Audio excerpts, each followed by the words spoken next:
Kendra Shaw didn't move to Jackson Ridge for the view, she moved there for silence. The house sat near the edge of the subdivision, right where the paved streets gave way to wild grass and brittle brush. She didn't bother decorating the porch with seasonal flags or joining the neighborhood BBQs, and folks around town didn't know much about her, aside from her black Labrador and the fact she always wore sunglasses even on cloudy days. But what the neighbors really didn't know, Kendra wasn't some quiet retired school teacher. She was a recently decommissioned federal agent, formerly stationed in Eastern Europe, with a sharp memory and sharper instincts. And she'd been smelling smoke for weeks. It started burns on the edge of the common land near her fence. The HOA called them weed control measures. Kendra called them reckless. The brush was dry, the wind was high, and the HOA president, Douglas Renshaw, was the kind of man who thought paperwork counted more than common sense. She'd emailed the board twice. No reply. Then she sent a certified letter. Still nothing instead. She got a violation notice left on her porch that read, in all caps, "Unmaintained fence line potential fire hazard." She laughed the first time she read it. Then she reread it. That was their move. Blame her for being cautious.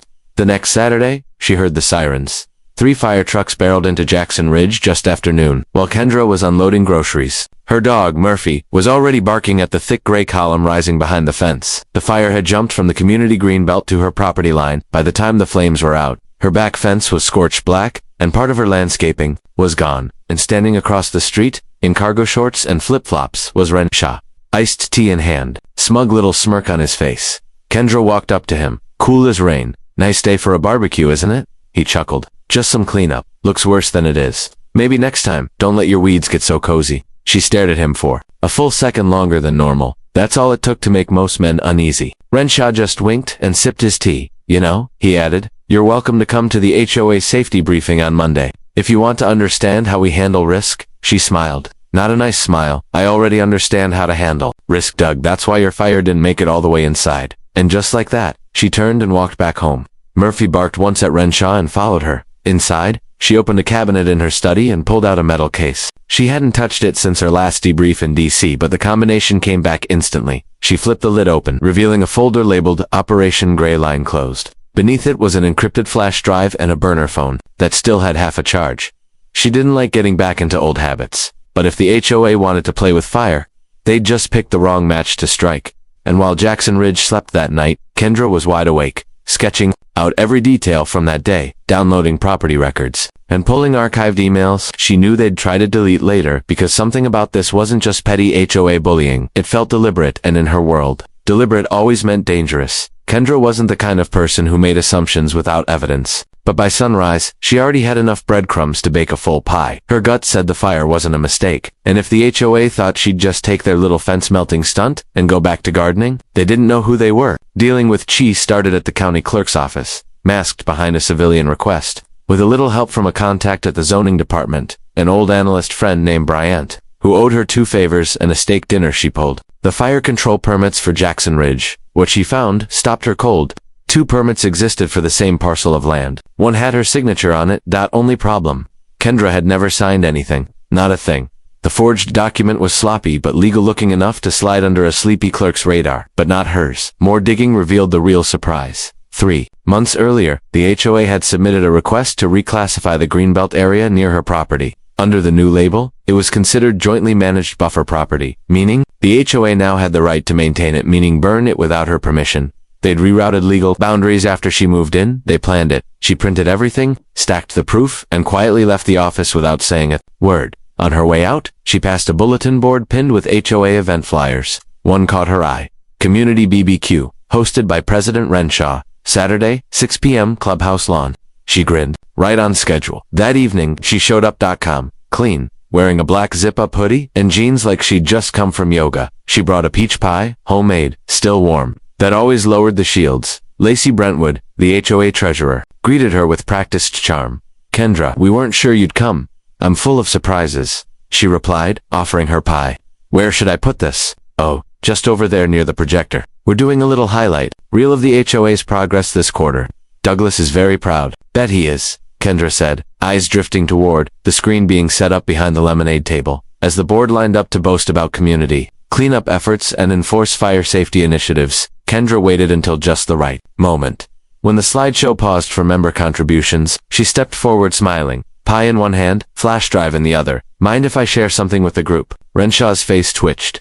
Actually, it'll only take a moment. She inserted the USB into the laptop. The room quieted. Projected on the screen were county records, property maps with altered signatures, side-by-side comparisons of the 2 fire permits, and a spreadsheet titled OAR Reimbursement Private Vendor.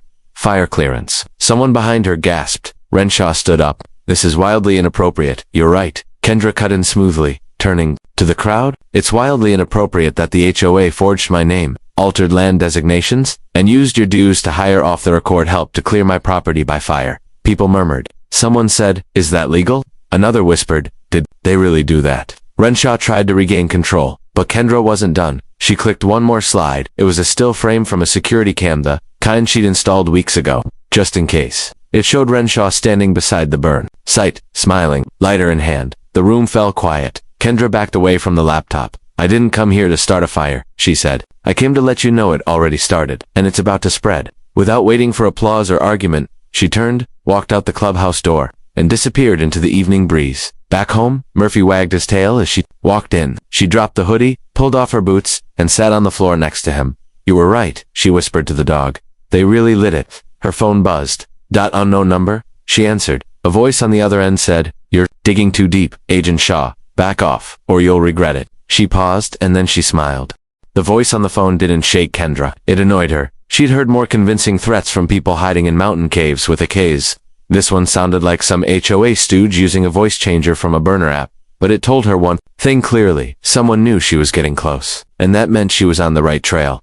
Kendra dropped her phone in a Faraday bag and locked it in her safe. From now on, anything important would go through the encrypted laptop buried in her garage, the one she hadn't opened in over a year. By morning, she was back in old form, hair tied tight. No music, no distractions, just intel. She used an old agency backdoor to scrub local databases and trace HOA-related reimbursements from the past 2 years. A name popped up again and again, Everland Property Services LLC. On paper, they were a landscaping company, but they had no phone number, no physical address. Just a P.O. box and a routing number tied to a Delaware account. And guess who filed? For the original vendor approval? Douglas Renshaw. That wasn't all. She found a document labeled Lot Realignment Phase B buried in an NX folder under HOA legal filings. It was flagged as pending approval but already marked executed. The document showed a reconfiguration of several property lines, including her own. Translation, they'd redrawn the map to make her land easier to claim or control. And they'd done it months ago. It wasn't just a rogue fire job anymore. This was a setup. At 10:43 a.m., her security system tripped. Kendra pulled up the footage. A man in a neon vest was poking around her property marker with a measuring wheel and clipboard. No HOA logo, no city badge.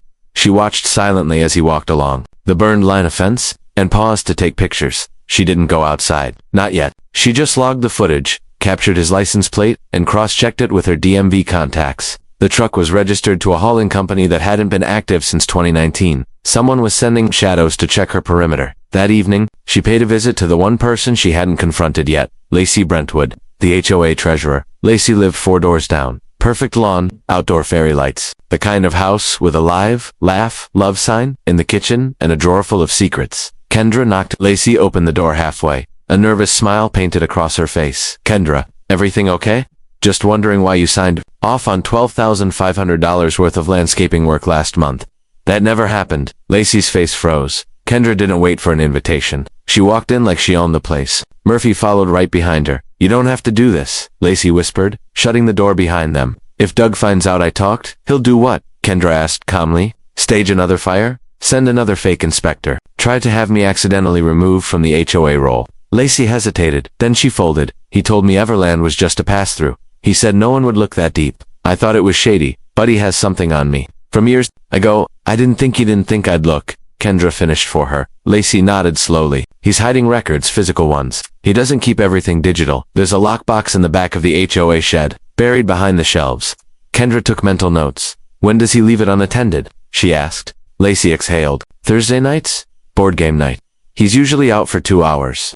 Kendra didn't smile. She nodded once and left. That night, as the neighborhood watched a movie under the stars on the clubhouse lawn, Kendra circled behind the HOA shed in pitch black. No flashlight, just muscle memory and night-trained eyes. The lock popped clean. Inside, the lockbox were ledgers, printed maps, and a flash drive labeled flame file. Only me. She took photos of every page, slipped the flash drive into her sleeve, and left everything exactly where it was. By the time Renshaw returned from game night, humming and smug, Kendra was already home, decrypting files that weren't meant to be seen. And what she found? Not just forged permits, but payouts. To people in the neighborhood, people who knew about the fire before it ever started. By sunrise, Kendra had decrypted most of the flash drive labeled flame file. Only me. What she discovered wasn't just reckless, it was systematic. Inside were spreadsheets of HOA board reimbursements for fire prep services, with dates before the burn notice was issued. There were scanned letters of neighbor complaints requesting the Greenbelt burn, signed by names Kendra, recognized retired couples, a stay-at-home mom, even the teenage lifeguard from the community pool, and they all had something in common. They'd been paid, not much, just enough to look like reimbursements for fence repair, brush clearing, or hazard mitigation. 1,000 here, 500 there. But none of them had ever said a word. They were in on it, or scared into silence. It wasn't just corruption, it was insulation. Renshaw had bought his neighborhood like it was a chessboard. Kendra knew what came next. She didn't go to the police. Not yet. Instead, she made a move Renshaw never saw coming. She called Marcus. He was a former field tech specialist she'd worked with on a counter-surveillance task force. In D.C. he owed her a favor. Or if Sixhand had been waiting for a reason. To escape his dead-end job doing cybersecurity for a cable company, you still have access to remote drone feeds, she asked. Sure, he said casually, planning to visit anyone from the air. I'm not visiting, I'm watching. Marcus arrived 2 days later with an unmarked van and a bag full of gear. He moved into Kendra's guest room without asking questions. By nightfall, 3 compact drones were in rotation and feeding real-time footage into Kendra's encrypted monitors. That's when they spotted it. A figure in dark clothing entering the wooded edge behind her fence. Carrying a jerry can. Marcus zoomed in. It was Renshaw. No hard hat, no permit, no official gear. Just him, alone, pacing the brush with a half-full canister of accelerant,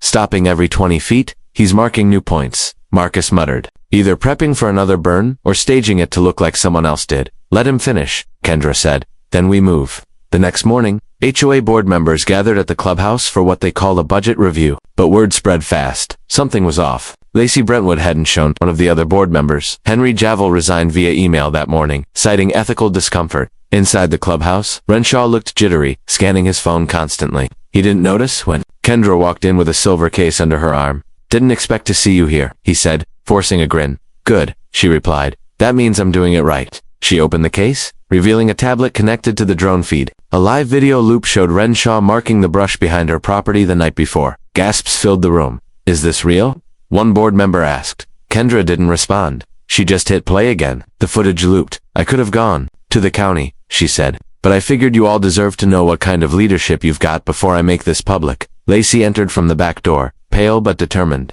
She carried a stack of documents. These are the originals, she said to the board, and I'm prepared to testify. Renshaw's face drained. You think this is enough to scare me? He barked. You're just some washed-up ex-fed with a drone and a vendetta? Kendra tilted her head. You're right, she said, but I'm also recording this meeting, and it's streaming live to the local DA's inbox. Renshaw's voice caught in his throat. The room went still. He stormed out moments later, slamming the door behind him, but the damage was done. Half the board stood up. One by one, they walked out of the room, leaving only Lacey, Kendra, and a few stunned residents behind. Outside, the winds had picked up again. The air smelled like smoke, not from fire, but from the burning lies that had just been exposed. By the end of the week, Jackson Ridge didn't feel like a neighborhood, it felt like a siege zone. Trash cans weren't getting rolled back in. Flags hung crooked. Neighbors whispered on sidewalks, and porch lights stayed on longer than usual. Everyone had heard something by now, and nobody knew who to trust, especially the HOA board. 3 members had officially stepped down.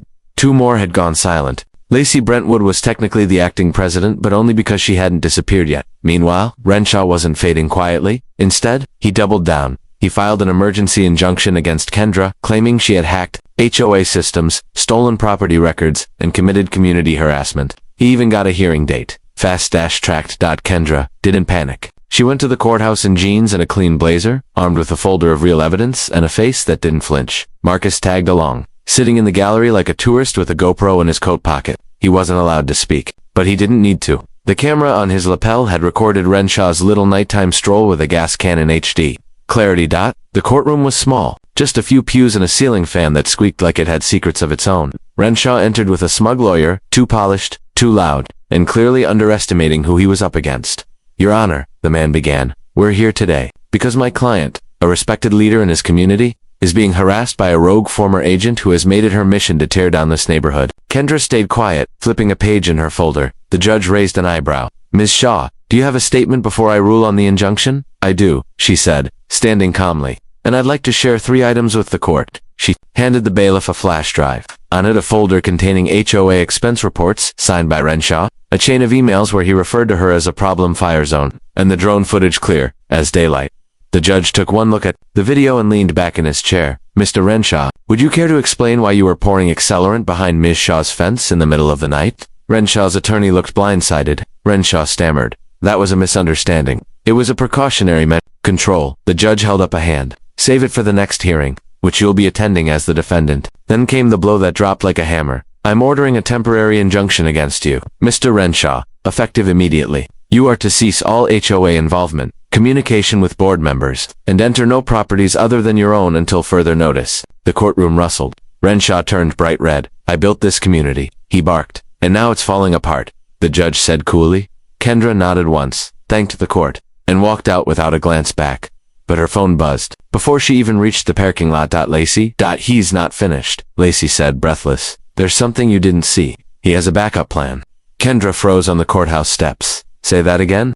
He called someone yesterday. Said if things went sideways in court, they'd take care of it another way. Who's they? I don't know. But he called them the Friends from Evergreen. He said they don't ask questions.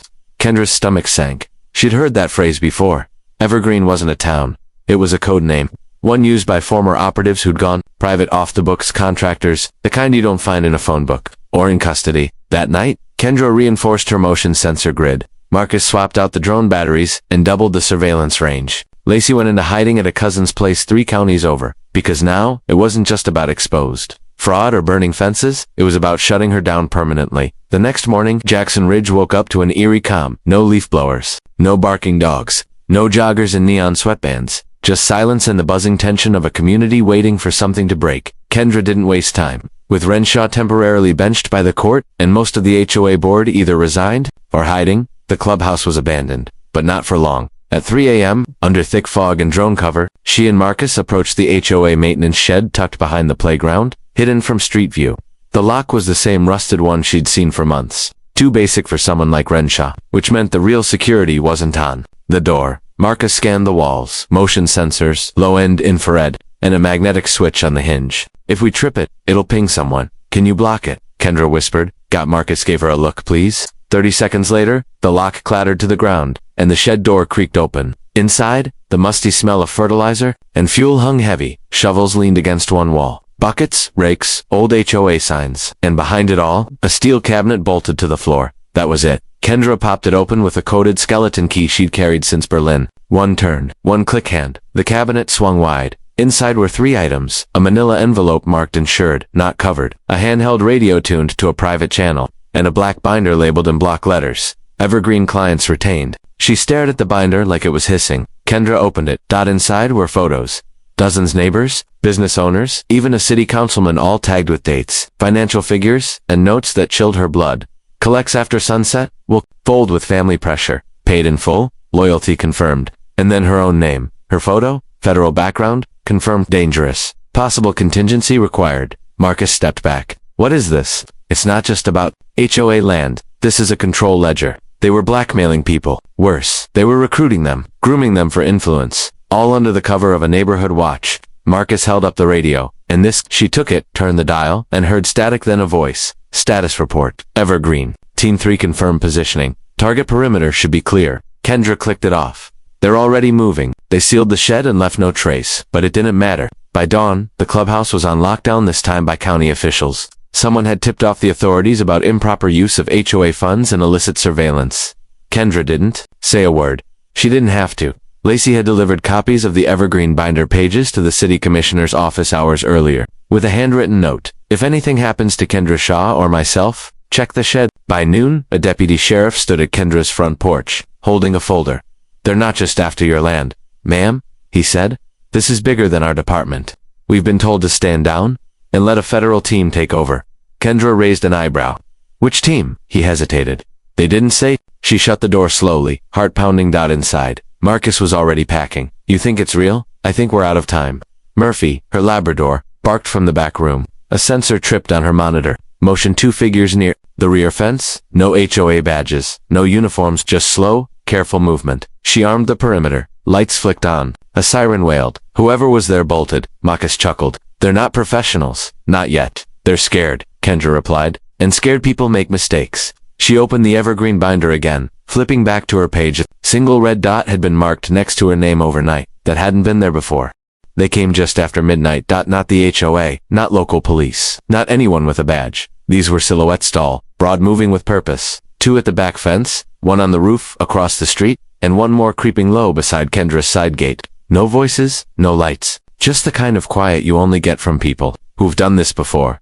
Kendra was already awake. She'd slept in shifts since finding that evergreen binder. Marcus was on camera duty in the living room, coffee in one hand and a modified drone controller in the other. They're in formation, he whispered. Military-grade sweep pattern, but sloppy. Kendra peered at the monitor. Hired hands, probably ex-civilian contractors. Might have done private gigs for Evergreen, maybe mall security last week, maybe covert transport in Afghanistan 5 years ago. Either way, she stood, pulled open a hidden panel in the hallway, and slid out a matte black tactical case. They're trespassing. Marcus grinned. You're gonna scare them back to wherever they came from.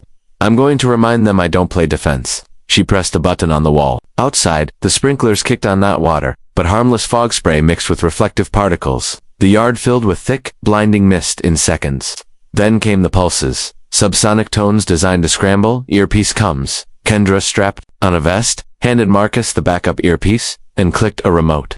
Hidden perimeter lights blinked red her silent signal to any watchers that she was taking the lead. The side gate rattled. A gloved hand slipped over the latch. Kendra stepped around the corner, flashlight blazing into the mist. I see you, she said flatly. Take 1 more step, and I light this place up. The figure froze, then turned and bolted into the street right, into Marcus's drone spotlight. The camera caught his face, beard, earpiece, branded tactical. Boots got him, Marcus said. He's not HOA. This guy's former security details check that logo. It's Evergreen linked. They sent muscle. The other 2 on the back fence tried to slip through the fog but triggered the tripwire. A canister burst near their feet, releasing a bright blue powder that marked them top to bottom. Kendra had made it herself non-toxic, sticky, and impossible to wash off for 48 hours. By the time the intruders scrambled into a black SUV and peeled off down the street, Kendra already had a full license plate image, time-stamped and geodash-pinged. Inside. She didn't cheer.